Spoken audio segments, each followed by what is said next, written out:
Apa yang kira-kira akan berubah dengan adanya sertifikasi dari Kemendak ini mungkin di 2025?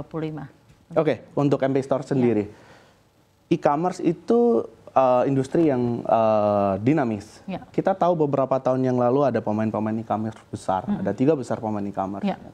Sebelum akhirnya TikTok datang. Gaya beli dari customer itu cenderung berubah. Yang tadinya mengunjungi apps, sekarang bersosmed dan belanja.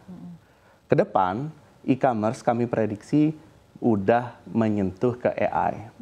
Oleh karena itu, kita bangun e-commerce yang berbasis AI agar memudahkan si pelanggan dalam berjualan. Itu adalah misi pertama dari kita.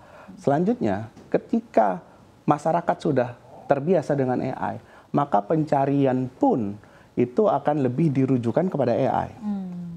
Dan ketika pencarian dirujukan kepada AI, maka ujungnya harus ada nilai konversi.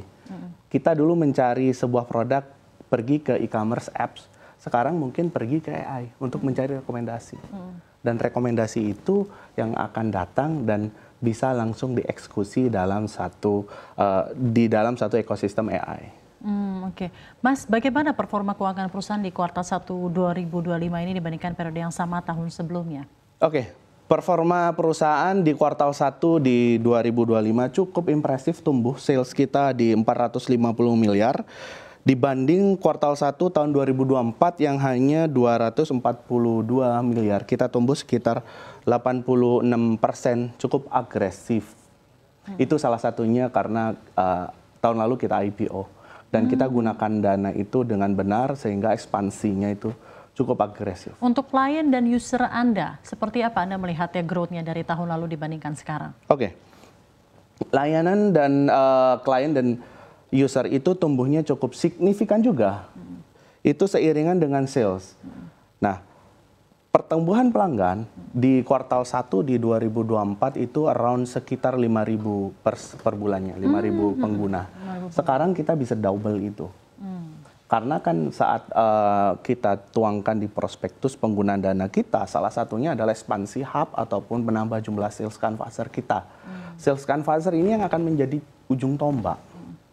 Mengakuisisi pelanggan-pelanggan baru dan itu membuat lebih sticky ya istilahnya, lebih sticky. Dan lebih impresifnya lagi, churn rate kita itu cenderung turun. Dari yang 20%-an setiap bulan, kita bisa tekan di bawah 15%. Artinya strategi perusahaan menambah hub dan menambah jumlah sales itu udah benar. Ini menarik karena memang bisnis Anda memberikan impact yang luar biasa untuk tulang punggung ekonomi. Memang secara data menunjukkan UMKM itu memakan 60% dari total PDB yang ada di Indonesia dan mungkin lebih dari 90% lapangan pekerja di Indonesia itu berasal dari UMKM. Berarti komitmen dari MPIX luar biasa untuk mendukung perekonomian Indonesia. Mungkin pertanyaan dari saya tentunya dalam MPIX ini kepada pemirsa CNBC Indonesia yang belum awam mengenai MP Store. Produk dan layanan apa yang ditawarkan oleh perusahaan Anda? Silakan Mas. Oke, MP Store itu punya 8 pilar produk atau ekosistem. Yang pertama kita punya digital product payment point. Jadi kita masuk memang pilar dari keuangan kita yang pertama itu digital product. Masuknya kepada mitra-mitra itu dengan pulsa. Itu paling mudah. Kenapa? Dengan pulsa kita bisa berbisnis dengan mereka. Sehingga dengan pulsa kita bisa mulai mengedukasi mereka bagaimana jika menggunakan kris, itu produk kedua kita. Kalau kamu pakai kris, kamu akan meningkatkan usaha. Setelah itu kita masuk lagi dengan produk yang ketiga yaitu POS. Saat POS-nya sudah ada, dia sudah bisa, maka dia bisa mengajukan financing. Kita bekerja sama dengan bank untuk menyalurkan pinjaman lunak kepada UMKM, yaitu KUR.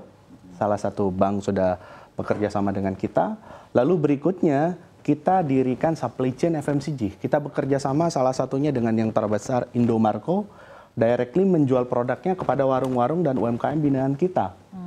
Lalu setelah itu kita bantu mereka menciptakan e-commerce mereka sendiri. Setiap UMKM bisa membuat mini web namanya. Bisa web e-commerce, dia bisa bikin sendiri dan dia bisa sebarkan kepada pelanggan-pelanggan mereka. Berikutnya, web e-commerce tersebut terintegrasi dengan seluruh logistik yang ada di Indonesia. Jadi tinggal dikonekin, dia mau di pick up oleh ojol ataupun logistik yang sudah ada, gitu. Yang terakhir, kita juga ada mini ATM. Indonesia itu jumlah ATM di Indonesia itu cenderung menurun, sehingga di daerah itu untuk menarik uang tunai atau mengakses layanan perbankan itu sangat sulit.